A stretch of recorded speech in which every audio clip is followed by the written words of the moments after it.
Assalamualaikum, bersama saya Zulaika Zakaria dalam edisi Buletin Selatan 18 Disember 2014.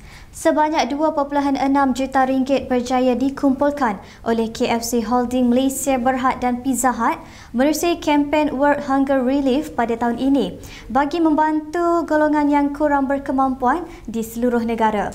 Pengerusi QSR Brands Holdings, Datuk Kamaruzaman Abu Kasim berkata, sejak 2007, KFC dan Pizza Hut telah menjalankan kempen jualan bagi membolehkan pelanggan menderma melalui menu khas yang dijual bagi membantu golongan berkenaan. Sejak tahun 2007, KFC dan Pizza Hut telah mengadakan kempen jualan yang membolehkan pelanggan menderma melalui pembelian menu khas. Sebanyak 50% daripada jualan tersebut disumbangkan kepada tabung World Hunger Relief dan kami turut menyediakan tabung-tabung derma di semua kaunter di seluruh negara. Berjaya dengan langkah awal itu, kami mula mengorak langkah dengan menganjurkan acara jalan kaki amal pada tahun 2008 sehingga tahun lalu. Ini menjadikan ia sebagai satu program tahunan syarikat untuk menyokong kempen World Hunger Relief ini. Usaha murni kami ini telah mendapat sambutan menggalakkan dan sedikit sebanyak ia dapat memupuk kesedaran orang ramai mengenai masalah keburuan dan kemiskinan yang sedang melanda dunia pada masa ini. Beliau yang juga Ketua Eksekutif Johor Corporation berkata demikian semasa majlis pelancaran program pengagihan dana World Hunger Relief di Persada Johor Bahru. Turut hadir pengerusi jawatankuasa Belia Sukan dan Warisan Negeri Johor, Datuk Zulkarnain Kamisan. Kempen yang dianjurkan Yums Brands Incorporated dengan kerjasama United Nations World Food Programme ini melibatkan 40,000 restoran KFC, Pizza Hut dan Taco Bell dari 125 negara sejak 2007.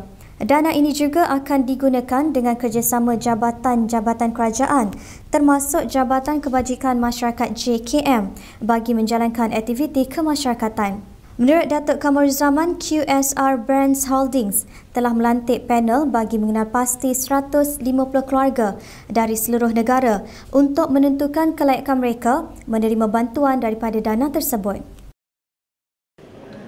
Kami akan melawat keluarga-keluarga berkenaan di setiap negeri yang terpilih untuk menyerahkan sumbangan dan saya percaya selain menyumbang, aktiviti ini juga akan dapat mengeratkan lagi ikatan tali silaturahim antara anggota pekerja KFC dan Pizza Hut dengan keluarga-keluarga yang daerah berkenaan. Kerajaan Negeri Johor menerusi Jabatan Belia dan Sukan memandang serius pembabit orang kurang upaya OKU dalam pembangunan sukan di negeri ini. Menurut Pengarah Jabatan Belia dan Sukan Negeri Johor, Abdul Aziz Abdul Rahman, Kementerian Belia dan Sukan telah memperuntukkan sebanyak RM261,000 kepada Persatuan Sukan dan Rekreasi Orang Kurang Upaya Negeri Johor PERSRON dalam menjalankan pelbagai program pembangunan sukan OKU di negeri ini. Okay, pada tahun ini saja kita menerima peruntukan daripada Kementerian Belia dan Sukan sejumlah RM261,000 untuk pelbagai program-program sukan orang kurang upaya di negeri Johor sahaja. Dan kerajaan negeri juga memberi sumbangan dari segi membantu penyediaan atlet untuk kita pergi Paralimpiad yang diadakan setiap tahun selepas kemal. Beliau memberitahu pemberita pada sidang media Majlis Penutup Johor OKU Fiesta Jakov 2014 di Kompleks Belia dan Sukan Johor Bahru. Terdahulu, Pengerusi Jawatankuasa Belia Sukan Kebudayaan dan Warisan Negeri Johor, Datuk Zulkarnain Kamisan, turut hadir meluangkan masa menyampaikan hadiah kepada para pemenang pada karnival tersebut. Jakov merupakan satu program untuk mencungkil bakat-bakat baru dalam sukan OKU yang disertai seramai 60 atlet dari Johor dan Melaka. Tambah Abdul Aziz, sebahagian besar penyertaan atlet OKU dalam acara olahraga di pentas sukan antarabangsa seperti Sukan Paralimpi Asia adalah dari negeri Johor.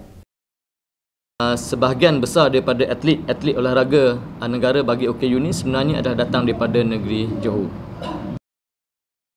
Kerajaan Negeri Johor terus mengalu-alukan pembabitan golongan profesional termasuklah arkitek bagi sama-sama menjayakan perancangan pembangunan di negeri ini pada masa hadapan.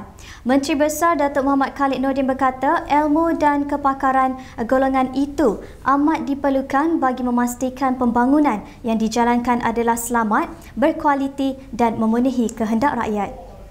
Memetik laporan utusan online, Datuk Muhammad Khalid berkata, Pertubuhan Arkitek Malaysia PAM khasnya dari Cawangan Selatan perlu terus terbabit dalam perancangan pembangunan di negeri ini bagi memastikan pembangunan yang dilakukan bersifat holistik dan hasilnya tidak terarah kepada pembinaan mercutanda semata-mata. Datuk Muhammad Khalid turut memuji usaha PAM Cawangan Selatan yang bekerjasama dengan kerajaan negeri dalam menganjurkan pertandingan reka bentuk rumah mampu milik berkenaan. Katanya pertandingan itu dapat membantu kerajaan negeri dalam menyediakan kediaman yang selari dengan perkembangan semasa dengan ciri berbeza berbanding rumah mampu milik sedia ada di negeri lain. Teks ucapan beliau dibacakan oleh Pengerusi Jawatankuasa Kerja Raya, Kemajuan Luar Bandar dan Wilayah Negeri Datuk IR Hasni Muhammad sempena Majlis Anugerah Pertandingan Reka Bentuk Rumah Mampu Milik Johor dan Makan Malam Gala 2014 anjuran PAM Cawangan Selatan di Pusat Konvensyen Antarabangsa Persada baru-baru ini. Pada majlis tersebut, Datuk Hasni turut menyampaikan replika cek bernilai RM15,000 setiap seorang kepada Muhammad Razman Junus dan Hong Lim Fo yang memenangi pertandingan reka bentuk RMMJ kategori bertanah dan strata. Pembatalan kepada cadangan Jabatan Perikanan untuk mengenakan lesen terhadap pemancing mulai tahun depan adalah bagi melindungi sumber pendapatan nelayan miskin Zon A. Menteri Pertanian dan Industri Asas Tani, Datuk Seri Ismail Sabri Yaakob berkata, ia mengambil kira golongan yang akan terjejas jika cadangan itu dilaksanakan. Pembatalan mengenai cadangan untuk mengenakan lesen terhadap pemancing tersebut diumumkan beliau baru-baru ini. Pada masa yang sama, beliau berkata banyak negara mengenakan lesen untuk pemancing bagi melindungi spesies dan habitat ikan serta hidupan laut lain daripada berkurangan. Jelasnya lagi, peraturan ini dilaksanakan mengikut kesesuaian negara dan pada pendapat beliau, Malaysia masih belum sesuai melaksanakannya. Isu untuk mengenakan lesen terhadap pemancing menjadi viral di laman sosial, terutama milik peminat dan kaki pancing yang merasakan langkah memperkenalkan lesen kepada pemancing sebagai tidak wajar. Persidangan Dewan Negara diberitahu bahawa Kementerian Sumber Manusia belum bercadang untuk mewajibkan pelaksanaan kaedah bayaran allowance sara hidup KOLA secara tetap kepada pekerja swasta.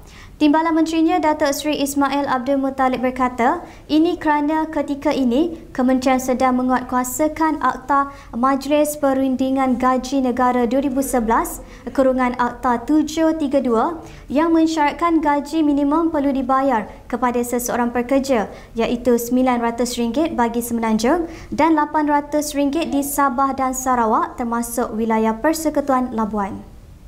Menurut beliau, kerajaan tidak mempunyai kuasa daripada segi undang-undang untuk mewajibkan majikan membayar KOLA. Hal ini kerana cadangan bayaran KOLA tertakluk kepada budi bicara majikan dan boleh dirundingkan antara pekerja dengan majikan. Tambah beliau, kementerian sentiasa menggalakkan perbincangan konstruktif antara pekerja dengan majikan bagi mendapatkan terma pengajian terbaik yang dipersetujui bersama kedua-dua pihak menerusi perundingan bersama antara Kesatuan Sekerja dengan majikan sebagaimana peruntukan Seksyen 13 Akta Perhubungan Perusahaan 1967 dalam kurungan Akta 177. Sekian edisi Buletin Selatan yang bersiaran di pusat penyiaran kami di News Sejaya Johor. Salam takzim.